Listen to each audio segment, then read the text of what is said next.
On attend tous l'explosion du marché des altcoins, mais tout s'écroule. Pourtant, toutes les conditions semblent réunies. Un président américain pro-crypto, un fonds souverain dédié aux actifs digitaux, alors qu'est-ce qui bloque encore? Pourquoi l'altcoin season du bullrun n'a-t-elle pas encore commencé? Dans cette vidéo, je vais vous partager ma vision sur ce qui retarde la montée des altcoins et surtout le signal clé pour ne pas rater le moment où tout va exploser. Bon retour sur ma chaîne où je vous apprends comment construire une fortune grâce à la crypto-monnaie. Si le sujet de la vidéo d'aujourd'hui vous plaît, n'hésitez pas à la liker pour soutenir mon travail et à vous abonner. On est sur la dernière ligne droite avant les 40 000 reach sur la chaîne, alors un grand merci à vous pour tout votre soutien. On se retrouve devant le sommaire de la vidéo. Dans la première partie, je vais répondre à la question pourquoi les altcoins n'ont pas encore explosé. Et ensuite, je vous partagerai le signal clé qui montrera le début de l'altcoin season de ce bullrun. Le premier graphique qui va nous intéresser, c'est tout simplement une comparaison entre le Bitcoin et sa dominance. La raison principale, selon moi, qui explique pourquoi le marché des altcoins n'a pas encore explosé, c'est tout simplement parce que la majorité de la liquidité de ce marché des crypto-monnaies est concentrée encore sur le Bitcoin. En effet, quand on s'intéresse au timing où on en est dans notre cycle en cours, c'est-à-dire un Bitcoin qui a déjà réussi à clôturer mensuellement plus haut que son précédent plus haut historique, donc avec un Bitcoin qui flirte autour des 100 000 $, on remarque que lors des deux derniers cycles, lorsque le Bitcoin avait réussi à accélérer à la hausse, c'est-à-dire plus haut que ses précédents plus hauts historiques, on avait eu une réaction de la dominance du Bitcoin dans le marché avec une rotation de liquidité qui allait du Bitcoin vers le marché des altcoins. Cette rotation de liquidité est caractérisée par la chute de la dominance du Bitcoin, donc que j'ai illustré ici dans ces ronds verts. D'ailleurs, si on s'intéresse un petit peu plus à cette dominance du Bitcoin dans le marché, donc sur ce graphique, on est en unité de temps 2 semaines et on est devant l'évolution de la dominance du Bitcoin depuis l'altcoin season qui avait eu lieu en 2017. On dit généralement que dans un cycle, il existe 2 saisons. La première saison, c'est celle du Bitcoin. Donc quand on s'intéresse à la saison du Bitcoin entre 2018 et 2021, c'était lorsque la dominance du Bitcoin était en train de monter dans le marché. Et c'est à partir du moment où elle a commencé à chuter qu'on a parlé d'altcoin season en 2021 et c'est la deuxième partie lors d'un cycle, c'est lorsqu'on a cette fameuse rotation de liquidité du Bitcoin vers le marché des altcoins. Et je rappelle que le terme altcoin veut dire toutes les autres crypto-monnaies sauf le Bitcoin. Lorsqu'on s'intéresse maintenant à notre nouveau cycle qui a commencé lors de l'année 2022, on remarque que la dominance du Bitcoin n'a fait qu'augmenter et même lors de ce début d'année 2025. Alors en fin 2024, on a pu observer un essoufflement de cette dominance du Bitcoin dans le marché et cela correspondait également au timing où la dominance du Bitcoin a tendance à s'effondrer lors d'un nouveau cycle. Finalement, c'était un faux départ et ce qu'on observe dans le marché, c'est que lorsque le Bitcoin corrige, le marché des altcoins corrige violemment. Et lorsque le Bitcoin remonte, le marché des altcoins ne remonte pas forcément avec lui. Cela s'explique notamment avec les inflows de liquidités qui rentrent dans le Bitcoin principalement grâce aux ETF. Et c'est pour ça que la crainte qu'on soit sur un nouveau cycle qui soit différent des autres s'amplifie de jour en jour avec un scénario finalement où on n'aura pas cette rotation de liquidité du Bitcoin vers le marché des altcoins. On reviendra un peu plus tard dans la vidéo pourquoi je pense toujours qu'on va avoir une altcoin season lors de ce bullrun. Maintenant, si on s'intéresse au niveau où la dominance du Bitcoin a toujours eu tendance à être rejetée, on se rend compte que c'est le niveau des 70%.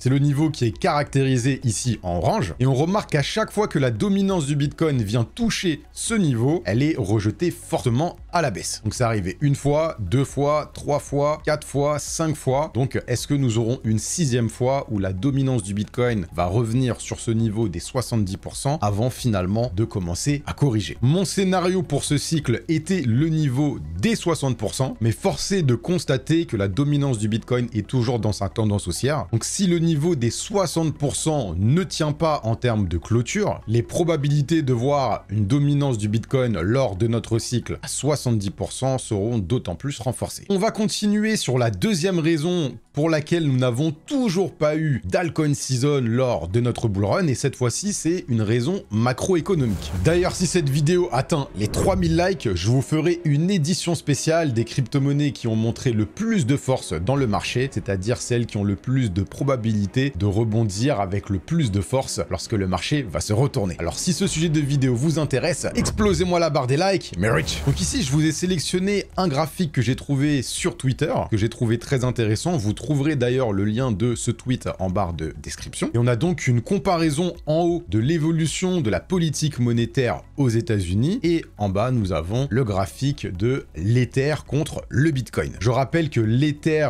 est l'altcoin le plus capitalisé dans le marché, donc observer la relation entre l'Ether et le Bitcoin, ça nous permet tout simplement de savoir quel est l'état du marché des altcoins. Pour la faire simple, la condition principale qu'on a besoin pour l'altcoin season du bull run, c'est un Ether qui est plus fort que le Bitcoin. Et on peut remarquer que depuis la fin d'année 2022, c'est le Bitcoin qui est meilleur que l'Ether. Et donc, à quel moment finalement nous avons eu un Ether qui a été plus fort que le Bitcoin lors du dernier cycle? C'est lorsque la Fed avait adopté une politique monétaire de quantitative easing. Si vous voulez simplifier la compréhension de ce terme, ça veut tout simplement dire que la planche à billets repart à plein régime et que les investisseurs qui ont de gros capitaux rentrent dans un sentiment où les assets à risque sont beaucoup plus intéressants pour eux. C'est pourquoi les actifs comme les crypto-monnaies ont tendance à prendre beaucoup de valeur lorsqu'on rentre en période de quantitative easing. Lorsqu'on est en période de quantitative tightening, on va à contrario réduire les liquidités dans le marché. Alors où on en est dans notre cycle en cours en termes de politique monétaire du côté de la Fed? Eh ben, on est tout simplement en quantitative tightening. Cela veut dire que l'élément macroéconomique qui pourrait faire en sorte qu'un afflux colossal de liquidités se dirige vers les crypto-monnaies n'est tout simplement pas encore arrivé lors de notre cycle. Alors quand et comment savoir lorsque la Fed va changer de politique monétaire, c'est-à-dire de passer de quantitative tightening à quantitative easing? Il va falloir tout simplement être attentif aux prochaines réunions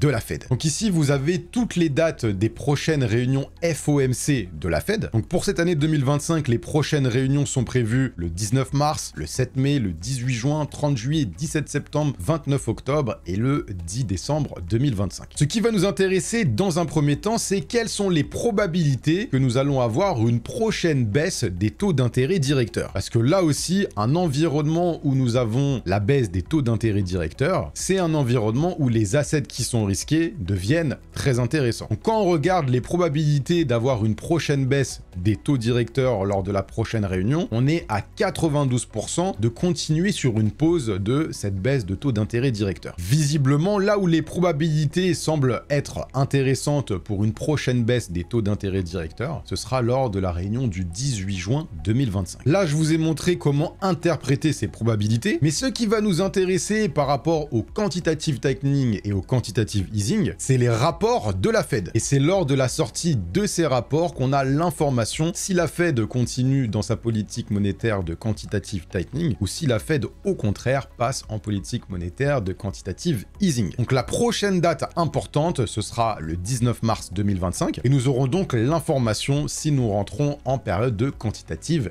easing. Si je devais résumer cette partie macroéconomique que j'ai vraiment simplifiée, on n'a pas encore tous les feux qui sont au vert pour ce marché des altcoins. Alors j'aime bien aborder et présenter sur ma chaîne la cyclicité qu'il peut avoir sur le Bitcoin et également sur le marché des altcoins, mais chaque cycle finalement a sa différence avec son propre rythme. On est effectivement arrivé à un moment où lors des précédents cycles, le marché des altcoins avait commencé à démontrer sa force et avait pris des parts de marché au Bitcoin. C'est pourquoi ce cycle est vraiment dur à vivre avec tous les faux départs qu'on a connus, mais surtout avec les corrections qui ne sont vraiment pas faciles à vivre. Alors quel est le signal qu'il va falloir surveiller pour être sûr que nous allons avoir une altcoin season lors de ce bull run? C'est le sujet de la deuxième partie de cette vidéo. Si vous n'avez toujours pas de plan bien défini pour faire face à l'incertitude du marché et préparer votre bull run, je vous invite à cliquer sur le premier lien en barre de description. Vous allez avoir accès à une vidéo exclusive de ma méthode étape par étape pour pour exploser mes rendements lors de ce bull run. Vous allez également avoir l'opportunité de réserver un appel avec moi-même ou un membre de mon équipe où nous ferons le point sur votre situation, vos blocages et les objectifs que vous souhaitez atteindre. Ces sessions d'échange sont limitées, premier arrivé, premier servi, le lien est en barre de description. Je tiens également à vous informer que vous trouverez en barre de description le lien pour rejoindre mon canal Telegram. Alors si ce n'est pas déjà fait, le lien pour le rejoindre est également en barre de description. On se retrouve devant le graphique qui met en lumière la relation entre le marché des altcoins et la force du Bitcoin dans le marché. On est en unité de temps hebdomadaire et tout comme le graphique de l'Ether contre le BTC, lorsque ce graphique monte, cela veut tout simplement dire que le marché des altcoins devient plus fort que le Bitcoin dans le marché. Ici, on a plusieurs informations intéressantes. On va commencer par le cycle de 2016-2017. On remarque qu'avant l'explosion de ce marché des altcoins, on a effectivement eu une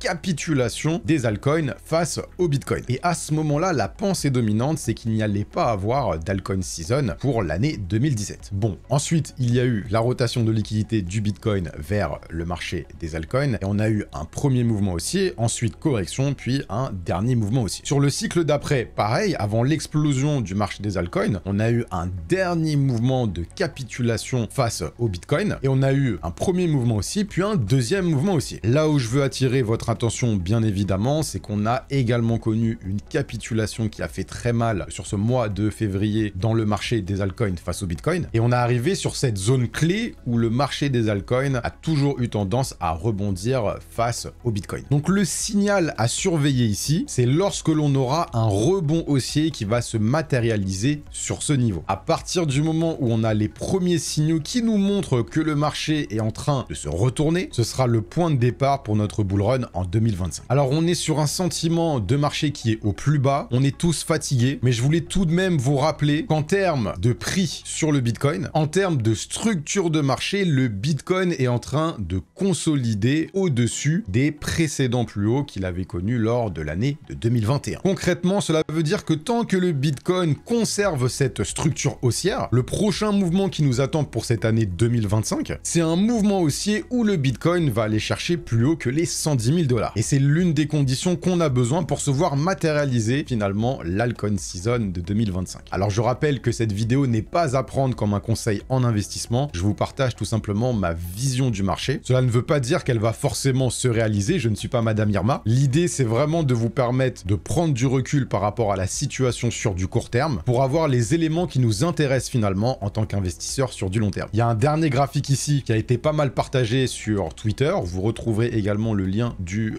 tweet en barre de description. C'est tout simplement le graphique qui illustre, donc en haut nous avons la dominance du Bitcoin et en dessous nous avons la relation entre l'Ether et le Bitcoin. Ce graphique illustre tout simplement que ce soit sur la dominance du Bitcoin ou sur l'Ether face au Bitcoin, le marché est arrivé sur deux zones qui sont très importantes, deux zones à forte probabilité de retournement. Ici on est sur une zone d'offre, c'est-à-dire une zone où le marché a tendance à se retourner et repartir à la baisse. Ici on est sur une zone de demande, c'est-à-dire une zone où le marché a tendance à se retourner et à repartir à la hausse. Les deux conditions qu'on a besoin finalement pour rentrer sur l'altcoin season de 2025. J'espère que cette vidéo vous aura vraiment permis de prendre du recul par rapport aux événements à court terme, qu'elle vous aura également apporté la valeur que vous recherchez. On se retrouve la semaine prochaine pour une nouvelle vidéo, mais d'ici là, restez rich!